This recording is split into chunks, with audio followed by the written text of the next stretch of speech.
श्रीमान वेंकटनाथार्य कवितार्किक केसरी वेदांताचार्य वर्यो मे सन्निधत्तां सदा हृदे व्यासं वशिष्ठ नप्तारं शक्ते पौत्रमकल्मषं पराशरात्मजं वन्दे सुखतातं तपोनिधिं व्यासाय विष्णुरूपाय व्यासरूपाय विष्णवे नमो वै ब्रह्मनिधये वासिष्ठाय नमो नमः श्रीवासरंगपरकालमुनित्रयाप्तलक्ष्मात्मरक्षणैदिद्योगागमान्तम् आचार्य भक्ति परिपूतमनर्गशीलं गोपालदेशिकमुनिं गुरुमाश्रयामः. Today we will enjoy the 59th Slokam. It is a great blessing for us to contemplate on Lord Srinivasa, the Mahavishnu, on the Saturday of Puratasi month. And especially this Slokam has got excellent, deep, esoteric arthams. And the Artha Anusandhanam, the contemplation of these arthams, meanings, would definitely be sweetening and enjoying our recitation whenever we do. It's not that we need to know the meaning for the Lord to be pleased with our recitation. However, it is for our own enjoyment, we need to know the meaning so that we get to know the depth of His Vaibhavam, the glories, the Anubhavam. Thereby the Bhakti increases manifold with His Kripai, with His pleasure. So, Veda Swangojita Krishno Drida Sankarishano Chutaha Varuno Vriksha Pushkara Aksho Mahamanaha. Vedaha. He is a provider. He is the knower. Everything. Swa Angaha. He is the Angam. He is the instrumental cause. He is the material cause. He is the Sahakari Karanam. Means He is the instrumental cause, He is the material cause, He is the auxiliary cause of the universe. We will come to it in a deeper meanings very soon. Just I am giving you a one-liner. Ajitaha, one who is unconquered. He cannot be conquered. He cannot be at all won over. He is unconquered. Ajitaha. Jitaha means one who has conquered. Ajitaha, one who is unconquered. Krishnaha, one who is always dark-hued, majestic, tall, dark and handsome, in a state of anandam, bliss, majestic. Manoharam, he makes us melt with his beauty, with his handsomeness. Dridaha, he who assumes firm, concrete vyuha form, the vyuha avataram, like Kshirabdi Sayanam, or the Rama, Krishna, Vibhava avataram, or Archa avatarams. He is firm, and he takes these avatarams for the benefit of his bhaktas. Sankarshanaha, one who draws others, one who attracts others near him. Akarshikrat, Sankarshanaha. Achyutaha. Achyutan means one who never lets anyone down. He would never ever let you down. He would never ever slip from his glory. Once he says, he would not go away from his words. Achyutaha, one who never lets his word pass by. One who never slips from his glory, from his anubhavam, from his vaibhavam, from his the greatness. Varunaha, one who envelops, one who encompasses. Varuno Varunaha, he who is with those who have gone to him as their Swami, as their Lord, as their Master. He is always with them, protecting them, whoever goes to him as their refuge, as the only protection, savior. Vrikshaha, he provides shades like a tree. He provides shelter like a tree. He provides the fruits like a tree. He provides everything like a Karpaka Vriksham. Karpaka Vriksham is the one who grants anything and everything that one aspires or asks for under the Karpaka Vriksham, which is a celestial tree in Devalokam. Whereas he is a Karpaka Vriksham who grants himself to us. Karpaka Vriksham does not grant itself to the people who ask. Whereas he is even better than the Kalpaka Vriksham because he grants himself to us. Pushkarakshaha. Pushkarakshaha, beautiful lotus-like eyes. Appazhudai kappazhudu aaravamudan. Just bloomed lotus flower. Like that is beautiful lotus-like eyes. கரியவாகி புடை பறந்து மிளர்ந்து செவ்வரியோடிய நீண்ட அப்பிரியவாய கண்கள் என்னை பேதமை செய்தனவே. Is Pumsam Drishti Chittapaharina. Rama is glorified as just even by thinking, by looking at him, he makes us completely mad, crazy in love with him. We fall completely in love with his majestic divine beauty. Tol Kandar, Tole Kandar, Kamban says. One who looks at his strong, divine, mountain-like shoulders, the broad chest, Ahandra Tol Virinda Marbe. When somebody looks at his shoulder, they are not able to take their eyes off his shoulders. They are not able to look at any other part. Eyes. One who looks at his eyes cannot take their eyes from his eyes.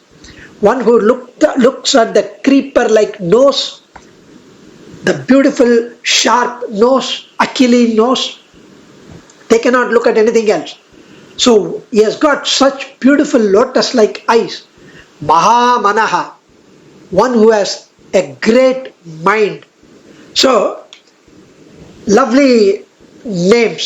Vedaha, Vedaha, Veda Swango, the provider, the doer of auspicious happening. He is the creator.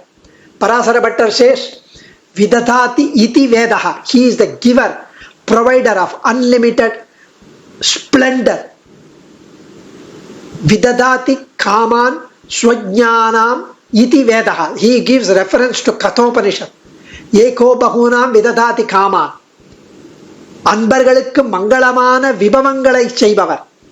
For the devotees, he grants the auspicious Vibhavavataram to us.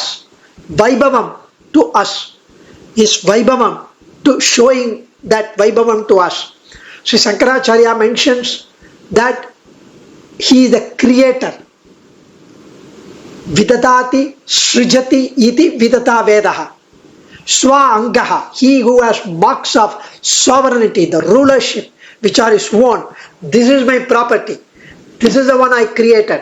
He is the instrumental cause. He is the material cause. If there is a goldsmith who makes from the molten gold to a golden chain, to a golden bracelet, there is a gold particle, molten clay gold. There is a product chain. There is a doer, the goldsmith. There is a accessory, the instruments, the tools that's required to make a gold. All three are different. Whereas when he created a universe, there is no separate molten clay. There is no separate byproduct. There is no auxiliary, the tools, equipment to create. He himself becomes the universe. He himself is the doer, the knower, and the enjoyer.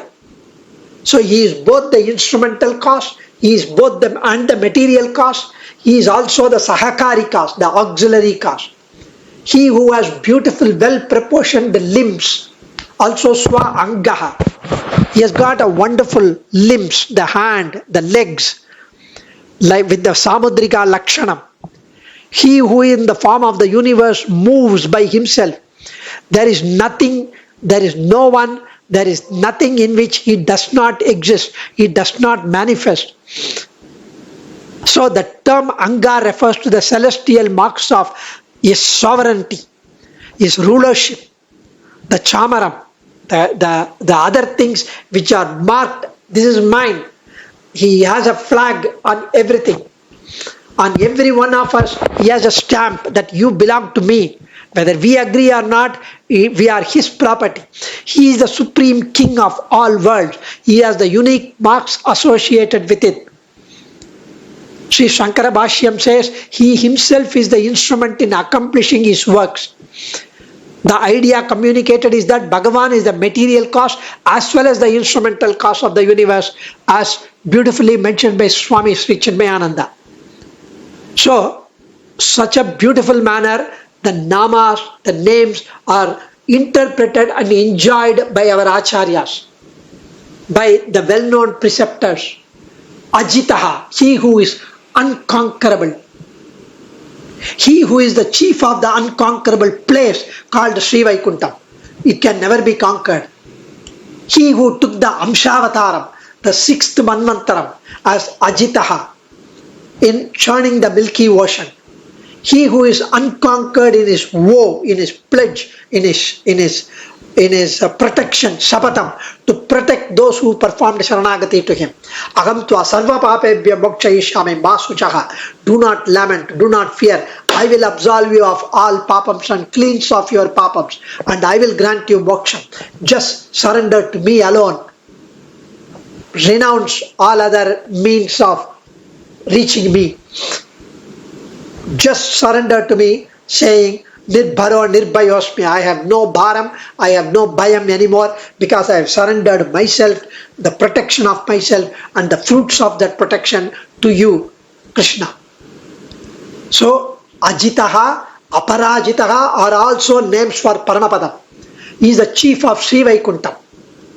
Na jita iti ajitaha. One who has never been conquered, one who can never be conquered is Ajitaha.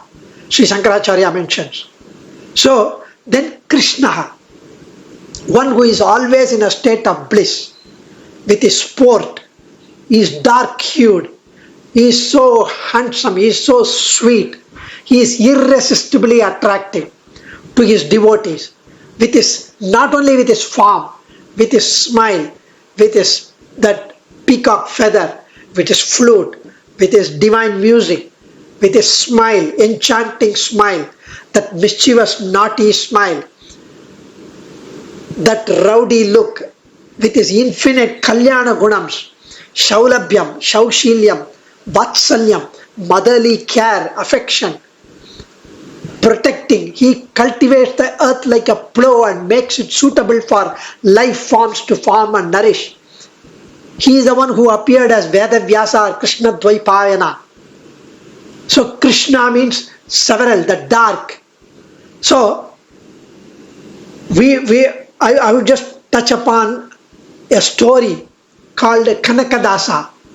There is a Kanakadasa, a devotee in Madhva Sampradayam, and Kanakadasa was he was a philosopher of Dvaita Sampradayam. He was a follower of Madhvacharya's Dvaita philosophy and a disciple of Vyasa Tirtha, another Acharya. And he used to compose lot of music, songs, Carnatic music. He was a reformer, he was a musician. He is known for his kirtana. In fact, this Kanakadasa was born in a village, and he was born in Karnataka in one village, and he was very rich, but he belonged to cowherd, the shepherd family, who used to rear cattle, the goats, that family. And he had so much money, but he was devoted to Krishna. So he thought having money would make him have the I and mine, the egoistic pleasure, arrogance. And he used that money to build temple. And the temples were majestic, beautiful. And even today we can see in Karnataka a lot of architectural beauties. So after spending all that on the temple, some more money left, which he just gave away to the poor. He had absolutely no money, and he used to go only rear cattle and the goats. And when he was taking care of the goats, he used to contemplate on Krishna in the mind. He used to sing. He used to sit under the tree, perform puja in his mind. He used to give, because when you do a manasika aradhanam, manasika puja, you can do anything. You can give full of golden jewelry, diamond jewelry, platinum and De Beer diamond and whatever you name, you can do. There is no limit. You can give thousands and thousands of pots of Pala Abhishekam, Ghee Abhishekam, honey. You can offer garlands and flowers and tulasi and Namasankirtanam. You can, nobody would know and nobody would stop you. It is just your enjoyment and for the pleasure of Krishna. He used to do that. And he used to give bigger and bigger utensils of Shakkarai Pongal and Akaravadi, all that. So he used to enjoy this dhyanam. Once this Vyasa Tirtha, who was Krishna Devaraya's Rajaguru, Vyasaraya, he was coming in a palanquin. He saw a Tulasi garden. So he was also a great devotee of Krishna. So he offered in his Manasa Puja, he also did mentally. In his Manasa Puja, looking at the most beautiful Tulasi garden, he collected all those Tulasi leaves and offered garland, beautiful, long, wonderful, huge garland of Tulasi Mala and put it on Krishna's neck. On one side it went up, it looked lopsided, one side up and the other side down. So he removed the mala, again put it, again it was one side up and the other side down. He was wondering why it's a bit different, weird. Suddenly this guy, the Kanakadasa devotee, he came running towards the palanquin from the tree. He was nearby. He said, Swami, yes, when you are offering the Tulasi Mala, you are offering on a stick which is used for, Krishna is using that stick for the cattle, for the cows and calf. So the Mala is on the stick, remove it and put it on his shoulder. Vyasaraya was shocked. Because I am doing inside my mind and not even my palanquin bearers know about it. Nobody knows about it except me. And how this guy knew? He asked, how did you know? He said, when I was doing my Manasika Puja, I saw your mala on my Krishna and it was on the wrong, it was one side on the stick. I know you removed it and put it again and it was still again on the stick which you did not notice. So Vyasaraya was simply overwhelmed with love on this devotee Kanakadasa.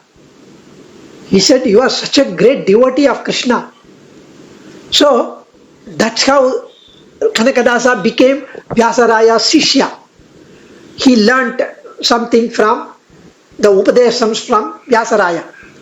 And of course, he belonged to the cowherd, the shepherd family. So the other Sishyas who were Brahmins, they were not liking this. Vyasaraya spending more time, attention to this devotee. Of course, he was so devoted. They would naturally look at the first rank student. Then what happened? One day there was an Ekadashi Dinam. So you are not supposed to eat the rice. You are supposed to fast completely. But because the Shishyas were young, he said, he gave each one of them prasadam, banana, and said, where there is nobody, go there and eat this banana. Because you are not supposed to eat in front of everybody on Ekadashi day. We eat in restaurant, that's besides the point.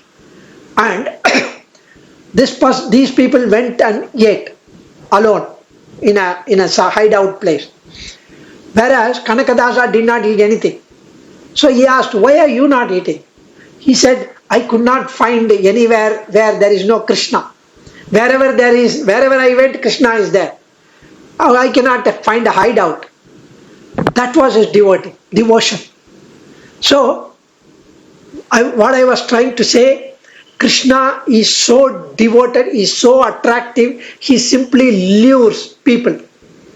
He is so attractive, he enchants people. So, Krishna, the Bhagavan's name Krishna, it means a Kannanennum Karum Devam. Nachiyar Trimali Andal says, Kariyan oru kaalai. Tirumani says. So, Nachiyar Tirumani. Shankaracharya interpret the name of Krishna as referring to Vedavyasa also. And then we have the other names, which is Dridaha, one who is firm, one who gives us for the benefit of his devotees the concrete Vyuha Vibhava Avatar, one who is firm and determined in his thoughts, in his words, in his deeds, in his action, in his saving us, one who is huge, who is firm, who is strong. Dridaha, solid, firm, Dridan, strong, massive. And that is Dridaha. Bhagavan being firm in his actions. And Achyutaha, one who never lets anybody down. Sankarshanaha, one who draws others near him.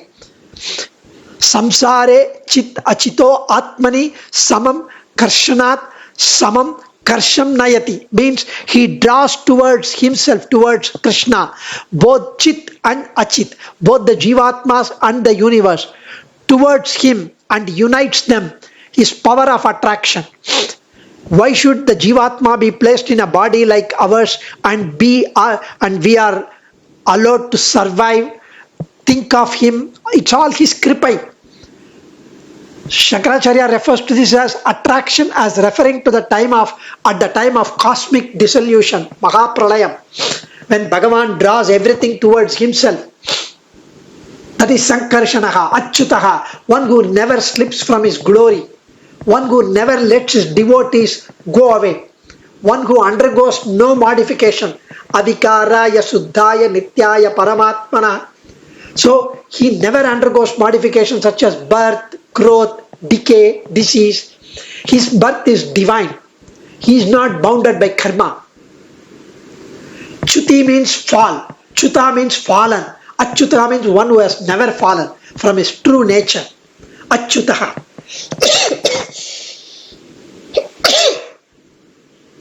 Then we have, after Achyutaha, we have Varunaha, one who envelops. To envelop. He by whom are covered the entire universe. He surrounds the all three worlds. Varuna is also the term used for the evening sun. Like the sun who withdraws his scorching rays unto himself in the evening, Lord withdraws all the pluralistic world into himself. Varunaha means he who is with those who have sought him as their Swami. He who removes the adversity, the enemies of his devotees, the problem of his devotees. So Varunaha. Vrikshaha, we saw the tree. He protects us, he is firm, he gives us shadow. Vrikshaha, he is the one who seek him, resort to him, he gives protection. Because Swami Sri Annangaracharya says, Bhagavan is waiting for the devotees to come to him, just like the tree is waiting for us to go underneath the tree. That's why he is called Vrikshaha. He is the one resort for the good and the supreme refuge in distress, like Rama mentions. Nivasa Vriksha Sadhunam Apannaham Paragati. So, he is the one, Vasudeva Taruchaya. He is the shade from the tree by the name Vasudeva. Tannopparilappan Tandanal Tanada Nidale. Yennappan Yanakaigula Yennai Petravalumai. Ponnappan, Maniyappan, Muttappan, Yennappanumai. Tan Opparilappan, Tandanal, Tanadale. He is the Opparilappan, Oppiliyappan, unparalleled Lord. So, after that, we have Pushkarakshaya. Pushkarakshaya, he who has nourishing eyes, he who has beautiful eyes, he who has lotus-like eyes, he who pervades all space, he who has the sun and the moon as his eyes. So that is Pushkarakshaya Namaha. Then we have Mahamanase Namaha. Mahamanaha. He is the Mahamanaha, the broad-minded. His outlook is wonderful. He is divine. He who has a great, highly capable mind. He who has a mind, intellect with unlimited, unbounded capability. Bhagavan has a generous, deep, broad mind towards his devotee. That's why he is called Mahamanaha. Un adiyarku enchaivan endre irithini. Such a beautiful manner Nammalvar mentions in Periya Tiruvandadi. Un adiyarku enchaivan endre irithini means you are always contemplating and worried and concerned and thinking, what would I do for my devotee? What will I do for my devotee? How will I pay them back for their Anjali Mudra, for their devotion, for their prayer, for the reciting of Vishnu Sahasramam? The instance of his feeling forever that he had not done enough. When Draupadi yelled for help, he showered with protection, with the clothing. In the Duchasana, when Duchasana disrobed her, Dwaraka Nilayachyuta Pundarikaksha Rakshamam Sharanagatam, he blessed her with continuous clothing. But then he always regrets that I could not rush to her without her asking. Until she cried out for help, why I did not go. I have not done enough to help Draupadi. He always regrets. His nature is that he forgives even the worst of sinners when they perform Sharanagati. And Shankaracharya says, by his mind alone he performs the creation, preservation and withdrawal of the word. Such is the capability of his mind. Mahamanaha. Adiyan, Dhanyosmi. Kavitarkika Simhaya Kalyana Gunashaline Srimate Venkatesaya Vedanta Gurave Namaha.